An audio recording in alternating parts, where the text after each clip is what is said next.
தேசிய மக்கள் சக்தியின் பாராளுமன்ற உறுப்பினர் மயில்வாகனம் ஜெகதீஸ்வரன் இன்று ஊடகவியலாளர் சந்திப்பொன்றை நடத்தினார்.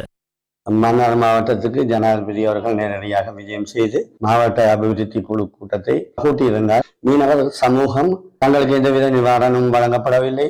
இதனால் தங்களுடைய வாழ்வாதாரம் பாதிக்கப்பட்டவர்களுடைய முறைப்பாடு இருந்தது. 2 வாரங்களுக்குரிய நிவாரணங்களை உணர்வுணர்வுகளை வழங்குவதாகவும் அதே போல எனவே வடக்கு மாகாண மீனவர்கள் அனைவருக்கும் இந்த நிவாரணம் வழங்கப்பட இருக்கின்றது. சேதமடைந்த படகுகளை திருத்துவதற்கும் ஏனைய மீன்பிடி உபகரணங்களை திருத்துவதற்குரிய நிதியினை விடுவிப்பதாக கூறப்பட்டது. சீன அரசாங்கத்தினால் வழங்கப்பட்ட 1900 மீன்பிடி வலைகளை மன்னார் மாவட்டத்தில் பகிர்ந்தளிப்பதற்கு சீன அரசாங்கத்திடம் அனுமதி கோரப்பட்டுள்ளது. விசேடமாக இந்த வெள்ளத்தினால் பாதிக்கப்பட்ட வீதிகளுக்கு இவ்வருட நிதிக்குள்ளே மேலதிக நிதி வழங்குவதற்குரிய வாய்ப்புகள் இருக்கின்றது. அதற்காக வருகின்ற 18, 19ஆம் தேதிகளிலே விசேட பாராளுமன்ற அமர்வு இடம்பெற இருக்கின்றது.